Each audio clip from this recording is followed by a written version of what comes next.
ہے نبی نبی، میرا دل مقام حبیب ہے۔ اعوذ باللہ من الشیطان الرجیم، بسم اللہ الرحمن الرحیم۔ خواتین و حضرات، السلام علیکم ورحمۃ اللہ وبرکاتہ و مغفرتہ۔ پروگرام احکام شریعت اور فقہ حنفی سے متعلقہ مسائل اور ان کی وضاحت کے ساتھ آپ کی خدمت میں ایک دفعہ پھر اللہ تبارک و تعالیٰ کے فضل و کرم سے حاضر ہیں۔ کچھ آفر کویسچنز ہیں، پہلے وہ لیتے ہیں، پھر انشاءاللہ آپ کال کر سکیں گے اور آپ کی کالز کے جواب بھی دیں گے۔ ایک کویسچن یہ کیا گیا تھا کہ کسی نے کہا کہ ہم ایئرپورٹ پر ایک انٹرنیشنل فلائٹ سے پاکستان آئے اور ہم لائن میں لگے ہوئے تھے، اور اس وقت یعنی باہر آنے کے لیے تو ایک عالم دین کوئی تشریف لائے اور ان کو فوراً لائن کے بغیر ہی ان کا پاسپورٹ کلیئر کر کے ان کو نکال دیا گیا۔ تو کیا اس طرح کسی عالم کو زیب دیتا ہے کہ وہ بغیر لائن میں لگے جبکہ لوگوں کا پہلے حق تھا اور ان کو پہلے نکال دیا گیا؟ کیا حکم شرع ہوگا؟ دیکھیں، اس کا جواب یہ ہے کہ افضل اور اولیٰ صورت تو یہی ہے کہ ان کو بھی لائن میں لگنا چاہیے تھا، اور باقاعدہ وہ اگر دیر سے پہنچے تھے تو وہ نکلتے۔ یہ تو ایک اصل چیز ہے کہ جس کا جو پہلے ہے اس کا پہلے حق ہے، ٹھیک ہے، وہ کر لے۔ لیکن ایک ہوتا ہے کہ کسی کو عزت دینا، کسی کو پروٹوکول دینا، یہ عرف کے لحاظ سے ہر زمانے میں بدلتا رہے گا، اور ہمارا ماحول، ہمارا عرف، ہمارے رسم و رواج اگر اس کی اجازت دیتے ہیں تو، یا شریعت اس کی اجازت دیتی ہے تو پھر اس میں کوئی حرج بھی نہیں ہے۔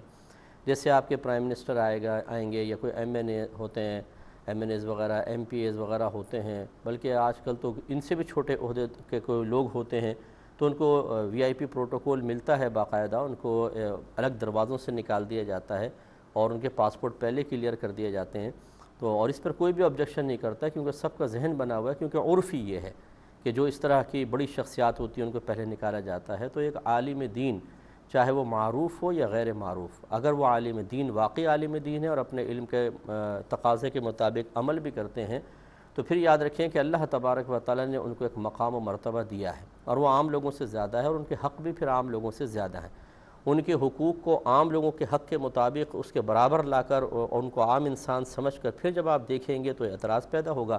لیکن جب یہ دیکھیں گے کہ اگر کوئی دنیاوی منصب حاصل کیے ہوئے ہو، ایک عالم دین اور مفتی کا مقام ان سے بھی کہیں زیادہ بلند و بالا ہے۔ اگر پہلے دور میں آپ دیکھتے تو نبی کریم صلی اللہ علیہ وسلم کے دور سے آپ دیکھ لیں کہ سرکار صلی اللہ علیہ وسلم جو اہل علم صحابہ تھے، مجتہد صحابہ تھے، انہیں صفوں میں سب سے آگے کھڑے ہونے کا حکم ارشاد فرماتے تھے،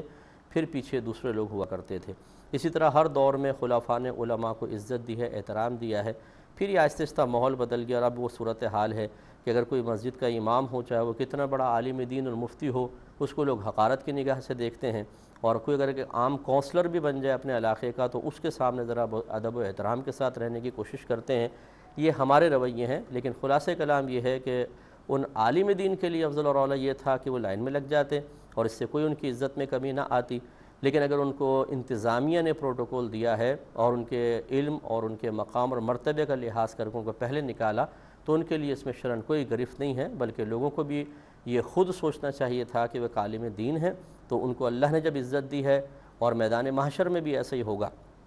کہ ان کے لیے عام لوگوں سے زیادہ پروٹوکول ہوگا، ان کے لیے جنت میں درجے بھی عام لوگوں سے زیادہ ہیں، چاہے بظاہر مقدار کے اعتبار سے کوئی ایک امتی ان سے زیادہ عمل کر لے۔ مثال کے طور پہ ایک عالم دین ہے اور بہت باعمل ہیں، 40 سال کی عمر میں انتقال ہوا، اور ایک عام آدمی کا 90 سال میں انتقال ہوا، یقیناً انہوں نے ان سے 50 سال زیادہ عبادت کی ہے، نمازیں پڑھیں، روزے رکھے، سب کچھ، لیکن وہ جاہل ہو بالفرض، تو یہ عالم دین پہلے جنت میں جائیں گے، وہ بعد میں، اور عالم دین کا مقام و مرتبہ بہت ہی زیادہ بلند و بالا ہوگا اور ان کا پست ہوگا۔ تو کیا میدان معاشر میں معاذ اللہ تعالیٰ پر کوئی آبجیکشن کر سکے گا کہ جی یہ ناانصافی کا معاملہ ہے، جس نے زیادہ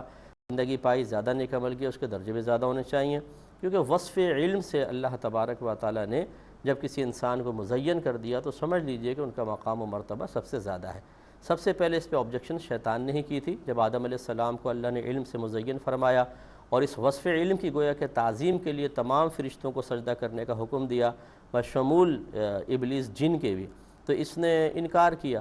اور انکار کرنے کی وجہ سے راندہ درگاہ ہوا۔ اس لیے صاحب علم اگر واقعی باعمل ہو اور تو اس کی پھر تعظیم عام لوگوں سے بہت زیادہ ہوتی ہے۔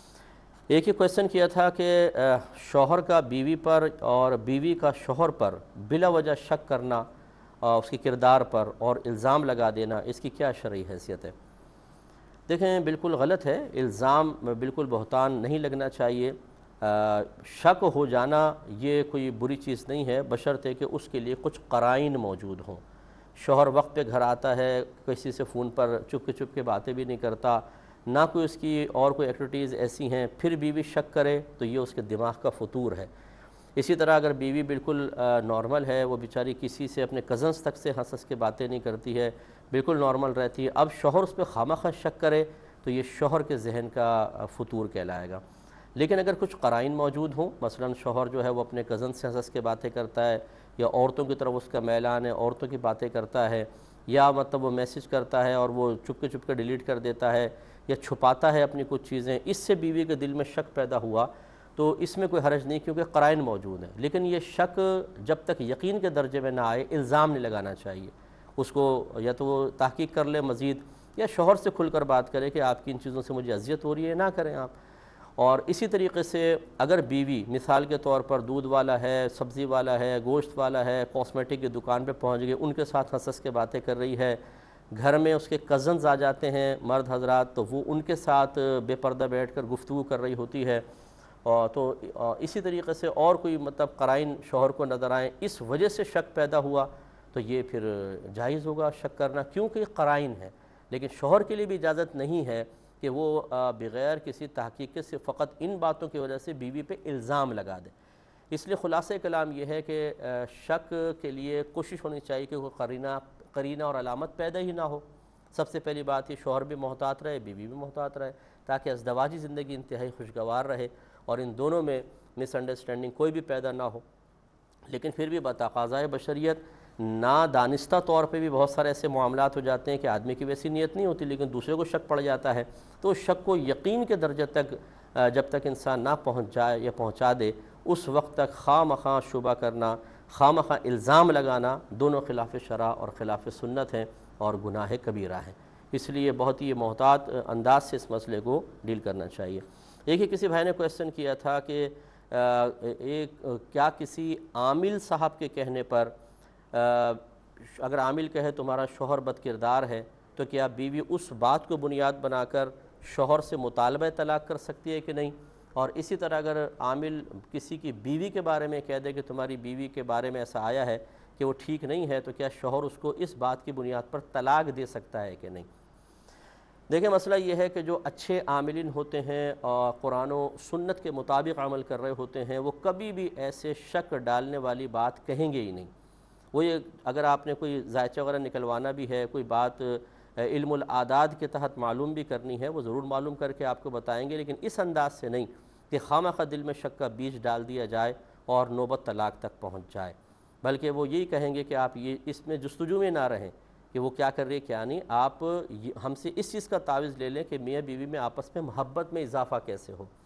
پیار و محبت کے گھر میں ماحول کیسے بنے، یہ اچھے عاملین کی نشانی ہوگی۔ اور جو صرف پیسے کے چکر میں اس طرح کے معاملات کرتے ہیں، وہ یہ کر سکتے ہیں کہ آپ کہیں کہ جی میری بیوی کے بارے میں بتاؤ وہ صحیح ہے یا نہیں ہے۔ پہلی بات ہے کہ کویسچن ایک غیر آدمی سے کرنا اپنی بیوی کے بارے میں یہی مناسب نہیں، یا بیوی کا شوہر کے بارے میں۔ جو اس طرح کے اس طبقہ عاملین کو بدنام کرنے والے ہیں، وہ تو موقع کی تلاش میں ہوتے ہیں کہ ایسا کوئی موقع ملا اور انہوں نے اپنا حساب کتاب بنا کر بتا دیا کہ جی آپ کی بیوی تو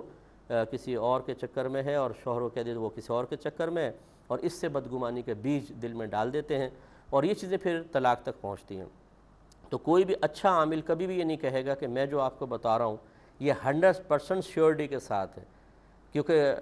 100% یقینی طور پر خبر یا تو اللہ تعالیٰ دے گا یا اللہ کی عطا سے اس کے رسول دیں گے، باقی کسی کی خبر 100% یقینی نہیں ہوگی، وہ ظنی ہو سکتی ہے۔ ظنی کا مطلب یہ کہ 80%، 60%، 50 چانس یس یا نو کے، کیونکہ ہم پہ کوئی وحی تو نہیں آتی، ہم غیب تو نہیں جانتے، کوئی بھی غیب دانی جاننے کا دعویٰ نہیں کر سکتا۔ اس طرح جو ہم ذائچے وغیرہ اگر کوئی بنائے گا بھی علم العادات کے ذریعے تو وہ بالکل 100% درست نتیجے تک پہنچ جائے، یہ بھی کوئی ضروری نہیں ہے۔ اس لیے اچھے عاملین صرف یہ کہیں گے کہ ہمارے علم کے مطابق نتیجہ ہے، لیکن ہم یہ نہیں کہتے کہ یہ ایسا ہی ہے یقینی طور پر، اصل صورتحال اللہ بہتر جانتا ہے۔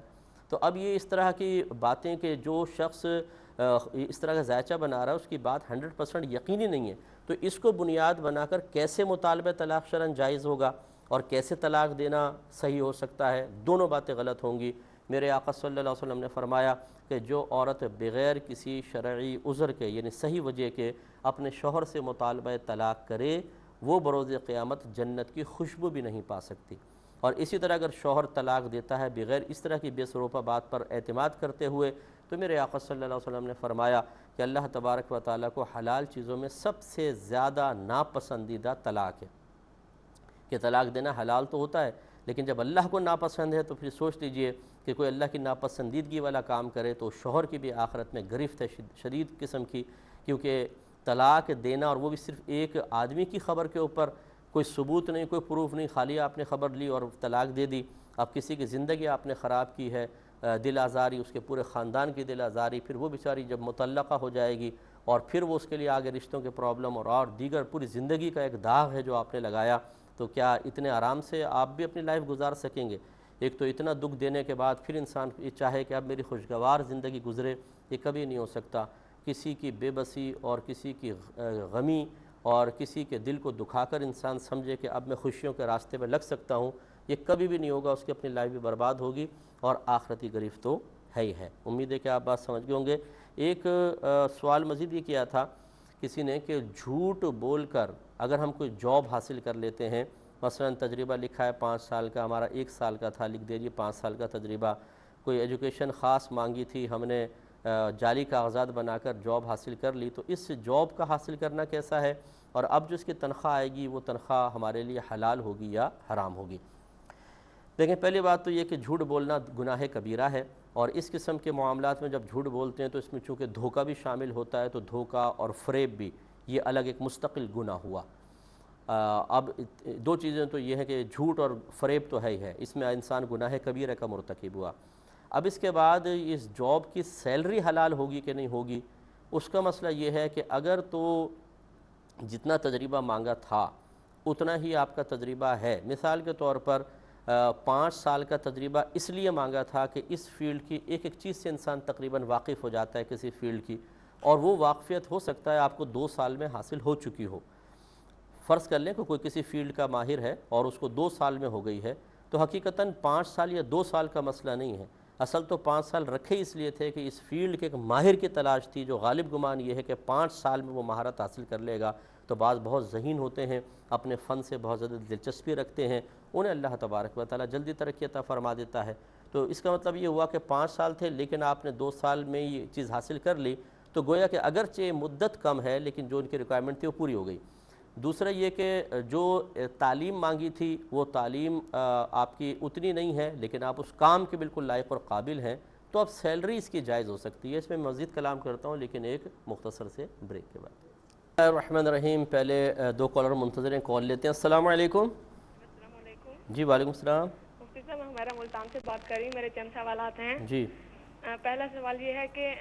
جو والدین بالغ اپنی بیٹیوں کی جو ہے بیعت ان کی اجازت کے بغیر کروا دیتے ہیں زبردستی، تو کیا ایسی بیعت منعقد ہو جائے گی کہ نہیں، اس حوالے سے رہنمائی فرمائیے گا۔ جی اور میرا دوسرا کوشچن یہ ہے کہ جو پیر حضرات دنیاوی مفاد کے لیے کسی جاہل کو خلافت دے دیتے ہیں، تو کیا ایسے پیر حضرات گناہگار ہوں گے کہ نہیں ہوں گے، اس حوالے سے رہنمائی فرمائیے گا۔ جی اور میرا اگلا کوشچن یہ ہے کہ یہ اگر کسی کو کوئی کوشش کر کے دعائے قنوت یاد کر سکتا ہو، اگر وہ سستی کی وجہ سے نہ کرے، کہ اس کی نماز وطر ادا ہو جائے گی کہ نہیں، اس حوالے سے بتا دیجیے گا۔ جی اور میرا اگلا کوشچن یہ ہے کہ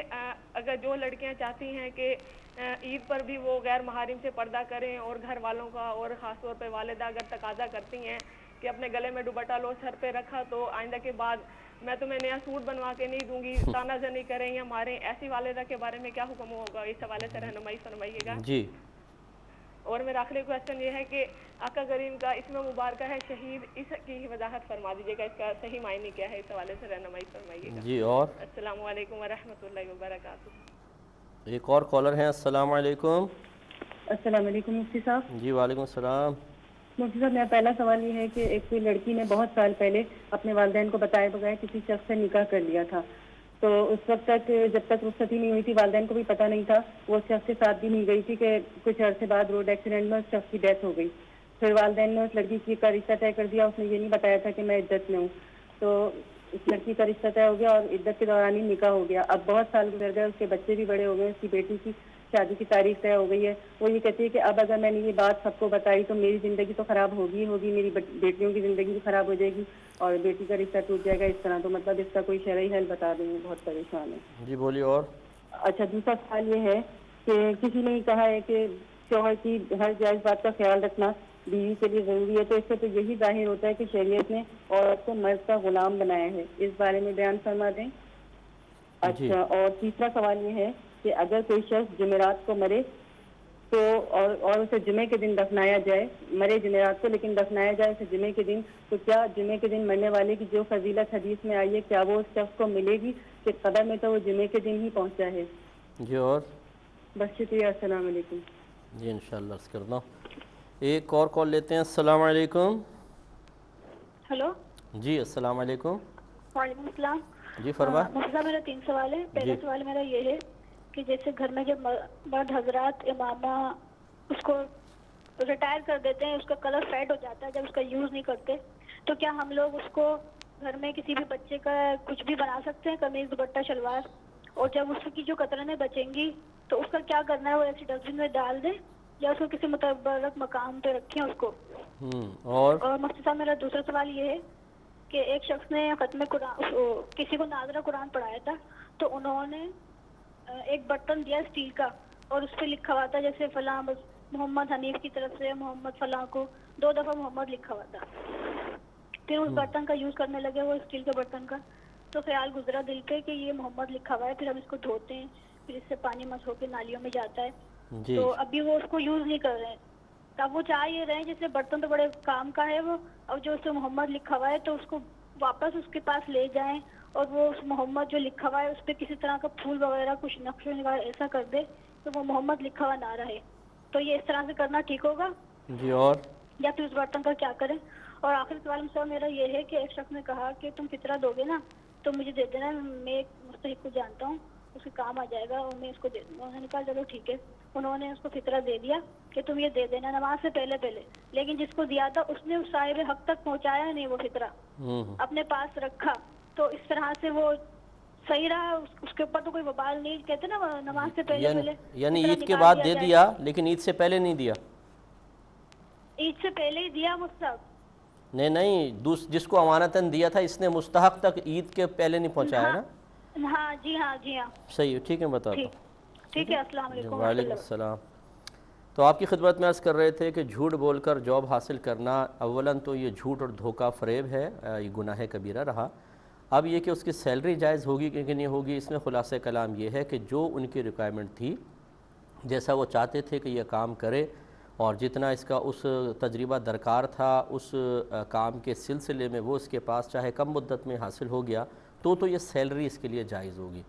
یعنی گویا کہ جھوٹ بول کر جو جاب لی یہ ایک معاملہ حرام تو تھا, لیکن یہ حرمت اب سیلری کے اندر صلاحیت نہیں کرے گی کیونکہ وہ کام کرنے کی صلاحیت رکھتا ہے. اور اگر وہ صلاحیت بھی نہیں رکھتا ہے, جیسے آج کل ہمارے ہاں سیاسی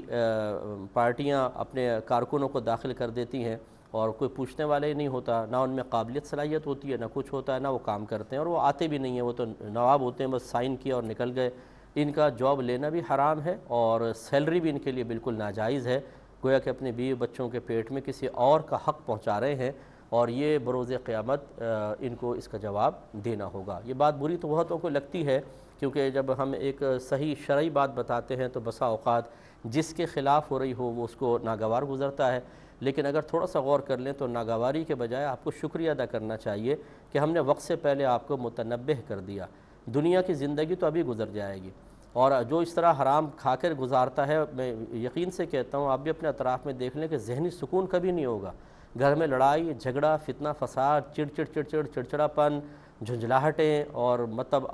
اٹھا پٹخ مچ رہی ہوگی, گالیاں بک رہے ہوں گے ایک دوسرے کو, اولاد نافرمان نکل رہی ہوگی, لیکن ہم بس یہ کہ بھی ہمارا گزارا ہو رہا ہے. اس تمام تر صورتحال کو جو اس حرام پیسے کی نحوست ہے ہمیں نظر آ رہی ہوتی ہے, نظر انداز کرتے ہیں, اور پھر آخرتی گرفت تو ہے ہی ہے. تو اگر پہلے سے انسان متنبہ ہو کہ اپنے آپ کو ایسی چیزوں سے دور کرے یا اپنے اندر وہ قابلیت بیدار کرے تاکہ وہ کام صحیح طریقے سے کر سکے اور وقت کے اوپر جائے اور وقت کے اوپر آئے، تو پھر بھی کوئی گنجائش نکل سکتی ہے۔ تو ان چیزوں پر ناراض نہیں ہونا چاہیے بلکہ توجہ کرنی چاہیے۔ یہ کہتی ہیں کہ کسی اگر والدین نے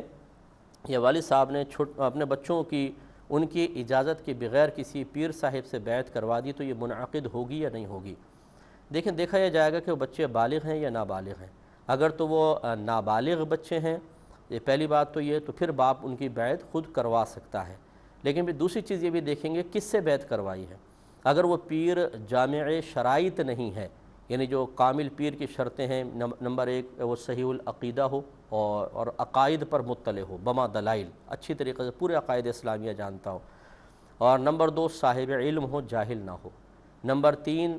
اپنے علم کے تقاضے کے مطابق عمل کرتا ہو، اس کا ظاہر باشرع ہو اور تقاضے کے مطابق عمل کرتا ہو۔ مثلا تجارت میں وہ بالکل لین دین کے اندر شرعی تقاضے کے مطابق اس کو بیوع کی پہچان حاصل ہے اور وہ کس طریقے سے لین دین ہونا ہے سب کو فالو کرتا ہے۔ اور چوتھا یہ کہ اعلانیہ طور پہ کوئی گناہ نہ کرتا ہو۔ ایک یہ بھی علماء نے لکھا ہے کہ اس کا شجرہ متصل ہو، لیکن یہ میں نے اس لیے ذکر نہیں کیا، اگرچہ یہ ہے شرط لیکن اس لیے ذکر نہیں کیا کہ عام آدمی کو نہیں پتہ چل سکتا کہ وہ شجرہ دے بھی تو کوئی بزرگ بیچ سے غائب ہے نہیں ہے، کچھ پتہ نہیں چلتا، تو وہ اس لیے میں نے اس کو نظر انداز کر کے آپ کو 4 میں نے شرطیں بتائیں کہ صحیح العقیدہ ہو، عقائد بما دلائل جانتا ہو، اور صاحب علم ہو کہ اپنی ضرورت کے مسائل خود کتابوں سے نکال سکتا ہو، اس کے تقاضے کے مطابق عمل بھی کرتا ہو، ظاہر اس کا باشرہ ہو اور اعلانیہ طور پہ کوئی گناہ نہ کرتا ہو، تو یہ بیعت کے قابل ہے۔ اگر والد صاحب نے نابالغ بچوں کی ایسے کسی شخص سے بیعت کروائی ہے تو پھر تو یہ بیعت ٹھیک ہے اور بالغ ہونے کے بعد بھی وہ قائم رہے گی، لیکن اگر ایسے غلط قسم کے پیر صاحب سے جس کا عقیدہ ٹھیک نہیں ہے، گناہگار ہے، فاسق فاجر ہے، اعلانیہ طور پہ گناہ کبیرہ کرتا ہے، جاہل انسان ہے، تو یہ بیعت ہی صحیح نہیں ہے، نہ باپ کی نہ بچوں کی۔ لہذا بچے بڑے ہونے کے بعد اس بیعت کو ختم کر کے کسی سے بھی، بلکہ بیعت ہوئی نہیں مطلب وہ اور کسی سے بیعت کر سکتے ہیں۔ یہ کہتے ہیں بعض پیر حضرات دنیاوی مفادات کے لیے جاہلوں کو خلافت دے دیتے ہیں، تو کیا ایسے پیر گناہگار ہوں گے؟ دیکھیں، صرف خلافت دینا تو چاہے جاہل کو دیں چاہے عالم کو دیں، یہ فی نفسی کوئی مطلب گناہ کا فعل نہیں ہے۔ ہاں یہ ضرور ہے کہ وہ جاہل آگے اس کو غلط یوز کرتا ہے، لوگوں کا بیڑا غرق کرتا ہے، لوگوں کو مطلب گمراہی کی طرف لے کر جاتا ہے، تو پھر تمام تر وبال اس پیر صاحب پر بھی ہوگا۔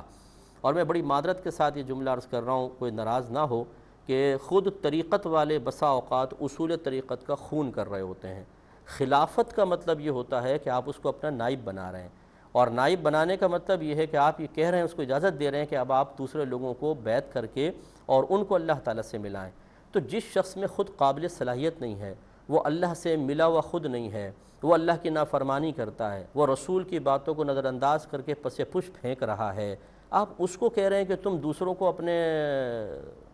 دامن بیعت میں لے لو اور ان کو اللہ سے ملاؤ، اب خود سوچیے کیسے ہو سکتا ہے؟ تو اس لیے مطلب خلافت کا حقدار حقیقتاً وہی ہو سکتا ہے کہ جو صحیح العقیدہ عقائد پر مطلع ہو، بما دلائل جانتا ہو جیسے میں نے بھی عرض کیا ہے، اور عالم ہو اور اپنے علم کے تقاضے کے مطابق عمل بھی کرے۔ اور یہاں میں ایک بڑی معذرت کے ساتھ ایک جملہ مزید کہہ دیتا ہوں، ناراض نہ ہوئیے گا، کہ بعض نعت خوان حضرات ایسے ہوتے ہیں کہ جو صاحب علم نہیں ہوتے ہیں، بعض ماشاءاللہ ہوتے ہیں لیکن بعض صاحب علم نہیں ہوتے ہیں، تو صرف اس کی نعت خوانی کی وجہ سے اس کو سمجھنا کہ یہ قابل بیعت ہو گیا یا خلافت کے قابل ہو گئے ہیں، یہ بھی صحیح نہیں ہے۔ ان کے اندر وہ وصف ہونا چاہیے جو کامل پیر کی شرائط موجود ہے، پھر اس کے بعد ان کو خلافت دیں تو کوئی حرج نہیں ہے۔ لیکن یہ نہیں ہے کہ کوئی نعت خوان بن گیا ہے تو اور ہے بالکل جاہل، اور وہ کہے کہ جی اب میں اس قابل ہو گیا ہوں کہ میں لوگوں کی رہنمائی کروں، یہ نہیں ہو سکتا ہے۔ انہیں بھی چاہیے کہ وہ پہلے اپنے اندر وہ اوصاف پیدا کریں، ورنہ نعت خوانی کریں، ٹھیک ہے، نعت سنائیں، لوگوں میں ان کے قلوب میں عشق پیدا کریں، لیکن وہ اس قابل نہیں ہے کہ وہ لوگوں کو بیعت کروائیں، اس لیے کہ وہ خود ابھی اس قابل نہیں ہے کہ اللہ کی بارگاہ میں درجہ قرب حاصل کریں، کیونکہ یہ 4 جو شرائط ہیں یہ بہت ضروری ہیں۔ پہلے پیر کامل ہوگا تو وہ کسی کو کامل کر سکے گا، جو خود ناقص ہو بیچارہ کیا کامل کر سکے گا؟ اور خالی اگر آپ نے 150 کو مرید کر بھی لیا، نہ ان کی تربیت کر پا رہے ہیں، نہ تزکیہ نفس کر پا رہے ہیں، نہ ان کو علم سکھا پا رہے ہیں، وہ اپنی شرعی ضرورتیں آپ سے پوری نہیں کر پا رہے، تو خالی بیعت کروانے سے کیا حاصل ہوا؟ خالی آپ کے تعلق سے وہ جنت میں چلے جائیں گے؟ ان چیزوں کو ذرا سوچنا چاہیے، یہ ناراض ہونے والی بات نہیں ہے، طریقت کے معاملات ہیں۔ میرے آقا صلی اللہ علیہ وسلم نے کسی بھی اپنے صحابی کے لیے واضح طور پہ نہیں فرمایا ان کا خلیفہ بناؤ، لیکن اشارے کیے سرکاروں، اتنے واضح اشارے کہ صدیق اکبر کو پہلے، پھر حضرت عمر فاروق، پھر عثمان غنی، پھر حضرت علی کرم اللہ وجہہ الکریم، یہ صحابہ ہوئے، پھر اسی طرح ہر بڑے جو ہمارے گزرے ہیں انہوں نے انہی کو خلافت دی ہے جو اس قابل ہوئے ہیں، اس لیے ذرا اس پہ توجہ کرنا چاہیے۔ ایک مزید مختصر سا بریک ہے، ہمیں یقین ہے آپ ہمارے ساتھ ہی رہیں گے۔ الرحیم، ایک کویسچن کیا تھا کہ اگر کسی کو دعائے قنوت یاد نہ ہو اور وہ سستی کی وجہ سے یاد نہ کرے تو اس کی نماز وتر ہو جائے گی یا نہیں؟ دیکھیں، جو احادیث میں مختلف دعائیں منقول ہیں، یہ جو ہم مشہور اللہم انا نستعینک پڑھتے ہیں، یہ مطلب ایک نبی کریم صلی اللہ علیہ وسلم سے ثابت ضرور ہے، لیکن اس کے علاوہ اور بھی بہت ساری ثابت ہیں۔ تو یہ اگر یہ مخصوص یاد نہیں ہے دوسری یاد کر لیں، اور اگر وہ بھی یاد نہیں ہے کوئی سستی کر کے رب اغفر لی رب اغفر لی رب اغفر لی پڑھ دیتا ہے، اس میں بھی کوئی حرج نہیں ہے اور اس کے لیے شرعاً بالکل جائز ہے، کیونکہ یہ بھی دعا ہی ہے تو اس لیے کر سکتے ہیں۔ لیکن اچھا ہے، بہتر ہے کہ سنت کے اندر جو ترتیب سے کچھ چیزیں منقول ہیں وہ یاد کریں، زیادہ بہتر ہے۔ اور عید پر بچی نے کہا کہ کوئی والدہ یہ کہتی ہے کہ بیٹا عید پر پردہ نہ کرو، اپنے گلے میں دوپٹہ ڈال کے رکھو، اگر تم نے نہیں کیا تو آئندہ تمہیں میں دوپٹہ خرید کر نہیں دوں گی، یہ کہنا کیسا ہے؟ دیکھیں، شرعاً بالکل درست نہیں ہے، کیونکہ بچیوں پر، خواتین پہ پردہ کرنا لازم ہے، اور اگر وہ پردہ نہ کریں، غیر محرموں کے سامنے آئیں تو گناہگار ہوں گی۔ لہذا اگر والدہ نے صرف گھر کے اندر کہا ہے کہ بھئی تم بہت زیادہ لپٹی رہتی ہو، کوئی بھی نامحرم تو ہے نہیں، اتار کر رکھو، تو پھر تو چلیں کوئی حرج نہیں ہے۔ لیکن اگر کوئی مہمان وغیرہ غیر مرد آ رہے ہیں اور ان کے سامنے بیٹھنے کے لیے والدہ ایسا کہہ رہی ہیں تو والدہ گناہگار ہوں گی، اور ایسی صورت میں والدہ کے حکم کی اطاعت نہیں ہوگی، کیونکہ نبی کریم صلی اللہ علیہ وسلم نے ارشاد فرمایا کہ اگر مخلوق کی اللہ تبارک و تعالیٰ کی نافرمانی میں کسی مخلوق کی اطاعت شرعاً جائز نہیں ہے۔ ایک ہی کویسچن کیا کہ نبی کریم صلی اللہ علیہ وسلم کے لیے شہید ایک آپ کا وصفی نام ہے، تو اس کا کیا مطلب ہے؟ دیکھیں، ایک تو ہمارے ہاں شہید استعمال ہوتا ہے جو کفار سے لڑتے ہوئے فوت ہو جاتا ہے، یا کسی کو ظلماً مار دیا جاتا ہے تو اس کو حکم شہید کہتے ہیں، لیکن نبی کریم صلی اللہ علیہ وسلم کے لفظ شہید جب استعمال ہوتا ہے تو اس کا معنی ایک گواہ بھی ہوتا ہے، گواہی دینے والا۔ تو چونکہ نبی کریم صلی اللہ علیہ وسلم پچھلے انبیاء علیہم السلام کی اور اس امت کی گواہی دیں گے، لہٰذا بروز قیامت تو اس لیے آپ کا ایک نام شہید بھی اور اس معنی میں ہے۔ یہ کہتی ہیں کہ کسی لڑکی نے والدین کی اجازت کے بغیر شادی کر لی، گھر والوں کو نہ بتایا، اور پھر اس کے شوہر کا ایکسیڈنٹ میں انتقال ہو گیا، ابھی عدت چل رہی تھی کہ گھر والوں نے دوسری جگہ نکاح کر دیا، اور پھر اس کے بچے بھی پیدا ہو گئے، اور پھر اس کی بیٹی کی بھی شادی کا وقت آ گیا، اب وہ پریشان ہے۔ بڑی حیرت ہے کہ پوری زندگی پریشان نہ رہیں، اب بیٹی کی شادی کے اندر پریشان ہوئیں، تو اور یہ بھی ہمارے ہاں مسئلہ ہوتا ہے کہ سب کام خود کر لیتے ہیں، اور ہر چیز کے بارے میں اپنے ذہن سے پوچھتے رہتے ہیں، اب کیا کرنا ہے، ذہن کہتا ہے ایسا کر لو، پھر پوچھتے ہیں ایسا کیا، اب کیا کرنا ہے، ایسا کر لو، سارے حل خود نکال لیتے ہیں۔ لیکن ایک وقت ایسا آتا ہے کہ ذہن کام کرنا چھوڑ دیتا ہے، تو پھر کہتے ہیں کہ اب کیا کریں، تو پھر اندر سے آواز آتی ہے اب مفتیان کرام کو ڈھونڈ لو، اور سارا کام تو وہی کریں گے، اب وہ کہتے ہیں ہمیں شرعی حل اب بتائیں۔ یعنی ایسے ایسے پیچیدہ کیسز ہمارے پاس آتے ہیں کہ ساری زندگی اپنے انہی کاموں میں لگا دی، الٹے سیدھے فیصلے، الٹے سیدھے فیصلے، الٹے سیدھے فیصلے، پھر جب دیکھتے ہیں کہ اب تمام راہیں بند ہو گئیں، اب کچھ سمجھ میں نہیں آ رہا، تو کہتے ہیں صاحب اب اس کا آپ شرعی حل بتائیے۔ یعنی سارے کارنامے آپ نے کیے، اب مفتیان کرام اپنا سر پکڑ کے بیٹھ جائیں کہ ان کا کیا شرعی حل نکالنا، اور اتنی پیچیدگیاں ہوتی ہیں کچھ انتہا نہیں۔ تو بہرحال دوران عدت جو ہے وہ نکاح نہیں ہوتا ہے، یہ انہوں نے غلطی کی ہے، اور اللہ تبارک و تعالیٰ اگر واقعی ایسا ہے، کوئی فرضیہ آپ نے سوال نہیں بنایا، اگر واقعی ایسا ہے تو اللہ تعالیٰ ان پہ رحمت نازل فرمائے اور ان کو توبہ کی توفیق عطا فرمائے۔ انہیں چاہیے کہ فوراً سے پیشتر ان چیزوں کو وہ بتائیں، اپنے شوہر سے تجدید نکاح کریں، لیکن یہ کہ اعلانیہ طور پہ نہ کریں کہ سب فتنہ فساد ہوگا، ان کو اعلانیہ طور چھپ کر اپنے شوہر سے، جو موجودہ شوہر ہے، اس ایک دفعہ تجدید نکاح تو آپ کر ہی لیں، عدت کے بعد کرنا چاہیے تھا، اور اب بچی کا نکاح ہونے دیں کہ بہرحال ان کا نسب تو باپ سے ثابت ہوگا، کیونکہ یہ ولد الزنا نہیں کہلائیں گے، ولد الحرام ضرور ہوں گے بچے۔ تو خلاصہ کلام یہ ہے کہ اب اس راز کو راز ہی رہنے دیں، کیونکہ بہت فتنہ فساد ہوگا، اور اللہ کی بارگاہ میں توبہ کریں، اور جیسے بھی ممکن ہو اپنے شوہر سے تجدید نکاح بھی کر لیں۔ یہ کہتے ہیں کہ اگر یہ کسی نے عورت نے کویسچن کیا ہے کہ شوہر کی ہر جائز بات کا خیال رکھنا عورت کے لیے ضروری ہے، کسی نے مسئلہ بتایا تو اس نے کہا کہ اس کا مطلب تو یہ ہوا کہ بیوی شوہر کی غلام ہے، کیا یہ صحیح ہے؟ دیکھیں، شریعت نے کبھی نہیں کہا کہ بیوی شوہر کی غلام ہے، جو معاملات میاں بیوی کے ہوتے ہیں، خاص معاملات، اس میں بیوی کے لیے مکمل طور پہ شوہر کی اطاعت کرنا لازم قرار دیا ہے۔ اس کے علاوہ جو معاملات میں شوہر اگر حکم دیتا ہے تو اس میں دیکھا جائے گا کہ اگر وہ حکم بیوی کے لیے باعث ضرر بن رہا ہو، تکلیف کا سبب بن رہا ہو، یا شریعت نے اس کے خلاف اس کو اجازت کسی اور چیز کی دی ہے، تو اس میں پھر وہ شوہر کی اطاعت نہ کرے تو قصوروار نہیں ہے۔ تو لہٰذا شریعت نے بیوی کو غلام نہیں بنایا ہے، بلکہ مطیع و فرما بردار رہے گی تو شوہر کے خدمت کرے گی، شوہر راضی ہوگا تو اللہ تعالیٰ درجہ عطا فرمائے گا۔ تو یہ اس اعتبار سے کہا جاتا ہے کہ شوہر حاکم ہے، بیوی محکومہ ہے، کہ شوہر کا حق شریعت نے زیادہ رکھا ہے، بیوی کا کم رکھا ہے، لیکن حقیقتاً غلام نہیں ہے، وہ ایک آزاد عورت ہے، اور شوہر کو اس کے ساتھ ویسے ہی معاملہ کرنا چاہیے جیسے ایک آزاد عورت کے ساتھ معاملہ کیا جاتا ہے۔ اور یہ میں نے آپ کو پہلے بتا دیا کہ ہر چیز میں مثلا دیکھیں اب کھانا پینا جو نان نفقہ ہوتا ہے، لباس ہے، گھر کا یہ کام کاج ہے، اس میں بیوی کو مکلفہ نہیں بنایا گیا کہ وہ گھر کا کام کاج کرے، یہ شوہر کا حق نہیں ہے، لیکن اگر وہ کرے گی تو ثواب پائے گی۔ ہماری شہزادی کونین بی بی فاطمہ رضی اللہ تعالیٰ نے اپنے گھر کا سارا کام اپنے ہاتھوں سے کیا کرتی تھی، خود کرتی تھیں، تو اچھی چیز ہے، لیکن یہ کوئی واجب تو نہیں ہے۔ اب ہوتا یہ ہے معاملہ ہمارے ہاں کہ ہم چونکہ نہ شوہر اپنے حقوق اور فرائض جانتا ہے، نہ بیوی اپنے حقوق اور فرائض جانتی ہے، لہذا نتیجہ یہ نکلتا ہے کہ وہ ایک دوسرے سے ان چیزوں کا مطالبہ کر رہے ہوتے ہیں جو عرف میں حقوق کہلاتے ہیں، لیکن حقیقتاً ان کا حق یا ان کا فرض نہیں ہوتا ہے، تو اس میں غلطی اور گڑبڑ پیدا ہوتی ہے۔ اسی لیے میں اکثر گزارش کرتا ہوں کہ شادی سے پہلے حقوق زوجین کورس ایک دفعہ کرنا چاہیے، کہیں اگر یہ کورس ہوتا ہو، ہمارے ہاں تو ہوتا ہے، خیر کہیں پر بھی ہو، یا کم از کم جو میاں بیوی کے حقوق سے متعلق تمام مسائل ہیں وہ کسی سے سیکھ لیے جائیں، تو اس کا فائدہ یہ ہوگا کہ انشاءاللہ پھر ازدواجی زندگی بہتر گزرے گی، ورنہ پھر یہ ایسی ہوتا ہے کہ شوہر سمجھتا ہے میں حاکم اور بیوی بالکل غلام اور محکوم ہے، تو یہ شوہر کا طرز عمل غلط ہے، شریعت نے ایسا نہیں کہا ہے۔ ایک یہ کہتے ہیں کہ کوئی جمعرات کو فوت ہوا اور جمعے کے دن اس کو دفنایا گیا، تو کیا جمعے کے دن اس کو جو مرنے کی فضیلت ہے وہ حاصل ہو جائے گی کہ نہیں، کیونکہ جمعے میں قبر میں گیا؟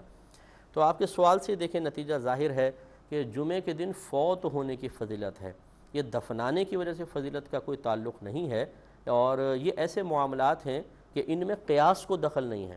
کیونکہ جو بھی مطلب عبادات کے معاملات ہوتے ہیں، عبادات کا تعارف ہوتا ہے، یا آخرت کا ثواب ہے، آخرت کا عذاب ہے، اس کو قیاساً کوئی بھی ثابت نہیں کر سکتا، حتیٰ کہ اگر کوئی صحابی بھی آخرت کے معاملات پر اپنے پاس سے کلام کریں بظاہر اور نبی کریم صلی اللہ علیہ وسلم کی طرف منسوب نہ کریں، تو ہم یہی کہیں گے کہ انہوں نے ضرور نبی کریم صلی اللہ علیہ وسلم سے سن کر ہی اس کو بیان کیا ہے، کیونکہ کوئی صحابی قیاساً اپنی طرف سے ایسی چیز بیان نہیں کر سکتے ہیں، تو لہٰذا حکم اس میں یہی ہوگا کہ جمعے کے دن اگر فوت ہوتے تو فضیلت پاتے۔ ہاں یہ ہم حسن ظن قائم کر سکتے ہیں کہ جمعے میں قبر میں گئے، اللہ تعالیٰ خصوصی کرم فرمائے گا۔ یہ کہتی ہیں کہ مردوں کا امامہ اس کا کلر فیڈ ہو گیا تو کیا آپ اس کے بعد اس کپڑے کو یوز میں لے سکتے ہیں یا نہیں لے سکتے، اور جو قطرنے بچ جائیں اس کا کیا شرعی حکم ہوگا؟ دیکھیں یہ بھی ایک لباس کا حصہ ہے، اگرچہ اب دیکھیں ہم بعض اوقات بعض چیزوں کو سمجھتے ہیں، بہت ہی اہمیت دے دیتے ہیں اور توجہ نہیں ہوتی ہماری۔ مثال کے طور پہ اگر یہ امامہ سنت ہے، کیا یہ نبی کریم نے پہنا ہے؟ نہیں پہنا تو نہیں ہے، لیکن نبی کریم سے منسوب ہے، تو پھر یہ لباس، نبی کریم نے لباس بھی تو پہنا ہے، اگرچہ یہ لباس نبی کریم کا نہیں ہے لیکن لباس بھی تو پہننا نبی کریم سے منقول ہے، تو پھر اس کی تعظیم کیوں نہیں ہوتی، اس کی کیوں تعظیم ہے؟ اسی طریقے سے اور دیگر معاملات۔ تو خلاصہ کلام یہ ہے کہ بعض چیزیں ایسی ہوتی ہیں کہ ان کے آداب، ان کا ادب اور احترام کریں، بہت اچھی چیز ہے اور کرنا بھی چاہیے، لیکن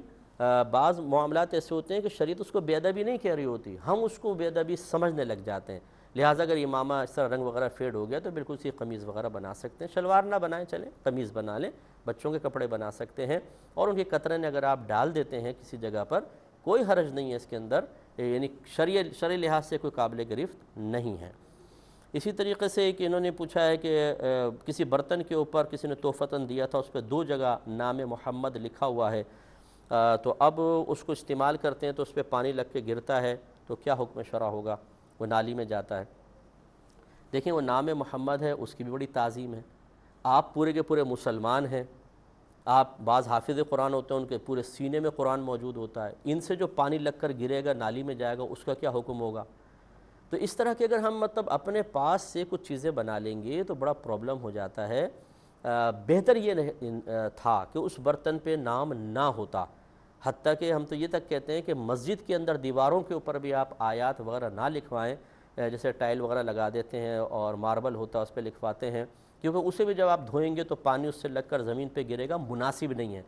لیکن کوئی بھی اگر وہ پانی لگ کے گرے اس کے اوپر پاؤں کو رکھ دے تو کوئی بھی حرام یا گناہ کبیرہ کا حکم نہیں لگا سکتا ہے۔ بے ادبی ضرور ہے لیکن ہر بے ادبی گناہ نہیں ہوتی۔ تو چنانچہ اب یہ میں کہتا ہوں بے ادبی ہوگی کہ آپ جا کے اس دام محمد کو کھرچوا دیں یا اس کو بگڑوا دیں، اس کو اسی طرح آپ یوز کر سکتے ہیں، اس میں شرعاً کوئی حرج نہیں ہے۔ ابھی وقت کی قلت کی بنا پہ میں آپ کو 50 مثالیں ایسی اور دے سکتا ہوں کہ جس میں شرعی لحاظ سے کسی چیز کے ادب اور احترام کا حکم ہے لیکن ہم اس کو استعمال کرتے ہیں اور ہم اس کا پانی نالیوں میں جا رہا ہوتا ہے۔ تو خلاصہ کلام یہ ہے کہ ادب احترام جتنا زیادہ کریں بہت اچھی بات ہے، لیکن جہاں کسی ادب اور احترام کرنے میں شدید قسم کے حرج میں انسان مبتلا ہو جائے وہاں پر پھر حرج کو چھوڑ دیں گے، اور یعنی حرج کی وجہ سے اس ادب سے ہٹ جائیں گے، اس میں کوئی گرفت نہیں ہے۔ اعلیٰ حضرت امام اہل سنت سے سوال ہوا کہ ہمارے سامنے کی سمت میں جو اس طرف جو ہے کعبۃ اللہ ہے، اس طرف مدینہ منورہ ہے، اس طرف بغداد شریف ہے، تو ہم جو استنجا خانے میں بیٹھتے ہیں تو رخ کعبۃ اللہ کو کرنا حدیث میں منع ہے، تو کیا اگر کوئی اس طرف کرے تو بے ادبی، اس طرف کرے تو بے ادبی، تو کیسے بیٹھیں؟ آپ نے فرمایا کہ پوری دنیا میں آپ کے چاروں طرف کسی نہ کسی صحابی یا کسی نبی کا مزار ضرور ہوگا۔ اگر یہ قید لگا دی جائے کہ مزار کی طرف نہ رخ ہو نہ پیٹھ، تو پھر آپ کس طرف استنجا کریں گے؟ تو فرمایا پھر جو حدیث میں آیا اس کا بس لحاظ کر لیں، یعنی جب آپ کعبۃ اللہ کی طرف نہ رخ کریں نہ پیٹھ کریں استنجا کرتے ہوئے، باقی تمام طرف آپ کر سکتے ہیں۔ اب دیکھیں یہ ایک وہ شخص جواب دے رہے ہیں جو بہت بڑے عالم ہیں، بہت بڑے متقی، بہت بڑے صوفی، بہت بڑے پیر، بہت صاحب تقوی شخصیت تھے، وہ یہ جواب دے رہے ہیں۔ حالانکہ مدینہ منورہ کی طرف رخ کرنا یا غوث پاک کے مزار کی طرف رخ کر کے پیشاب کرنا جبکہ دور ہوں، مطلب جیسے آپ پاکستان میں ہیں، وہ یہ مراد ہے، یہ نہیں کہ وہ سامنے مزار کے پاس جا کے خدا نخواستہ تو بے ادبی ہے، یہ کہنا مقصود ہے۔ تو اب اگر ان تمام امور کا لحاظ کیا جائے تو زندگی تنگ ہو جائے گی بہت زیادہ، کیسے کرے گا آدمی پیشاب بتائیں، پھر تو ممکن ہی نہیں رہے گا۔ تو اس لیے فرمایا کہ ایسی صورتحال کہ جب انسان شدید حرج میں مبتلا ہو جائے تو پھر وہ آسانی کو اختیار کر لے، اور اب جو وہ چھوڑ رہا ہے، حالانکہ کیونکہ شرعی مطالبہ تو تھا نہیں کہ آپ اس طرف رخ کر کے پیشاب نہ کریں اس طرف، تو وہ گناہ گار نہیں ہوگا، یہاں پر بھی یہی جواب ہوگا۔ اور فطرہ دیکھیں اس عید سے پہلے دینا مستحب ہوتا ہے، عید گزر گئی اس کے بعد دیا تو گناہ گار نہیں ہوں گے، پوری زندگی اس کا وقت ہوتا ہے۔ تو اس شخص کو چاہیے تھا کہ وہ پہلے ہی دے دیتا، بہت اچھی بات تھی، لیکن نہیں دیا تو نہ دینے والا گناہ گار، نہ یہ جو وکیل بنا یہ گناہ گار۔ وہ ادا اس نے اگر کر دیا تو ٹھیک ہے، ہاں اگر دبا لیتا رکھ لیتا تو یہ گناہ گار ہوتا، اس میں شرعاً کوئی حرج نہیں ہے۔ تو اب پروگرام کے وقت تقریباً ختم ہو رہا ہے، جو ہمارے بھائی بہن ہمیں میل کرنا چاہیں ای میل ایڈریس چل رہا ہوگا، اس پر کر دیں، یا مفتی اکمل QTV2 پر ہمارا جو میرا ای میل ایڈریس ہے اس پر بھی آپ میل کر سکتے ہیں۔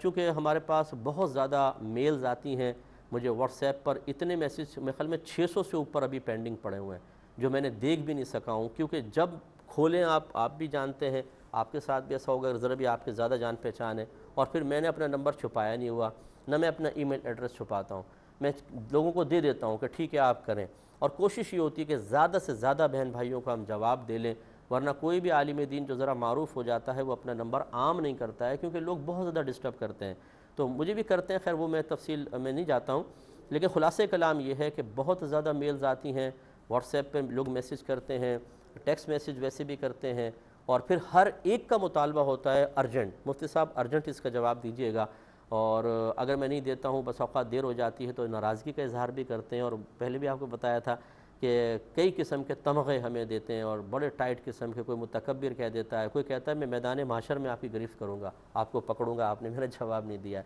تو ناراض نہ ہوا کریں، ہماری مجبوری بھی سمجھیں، اگر میں چاہوں تو میں واٹس ایپ نہ یوز کروں، نہ میں ای میل ایڈریس دوں، میرے اوپر واجب نہیں ہے، میں ویسے بھی تو لوگوں کو سکھاتا ہوں مسئلے، اپنے اکیڈمی چلا رہا ہوں، اس میں بچوں کو عالم بنا رہا ہوں، مفتی بنا رہا ہوں، میں وہ بھی کر سکتا ہوں، لیکن ہم نے اسی لیے کہ جب جتنی میری زندگی ہے، جتنے لوگوں کو میں فائدہ پہنچا سکوں علم لحاظ سے پہنچاؤں، تو ناراض نہ ہوں۔ اب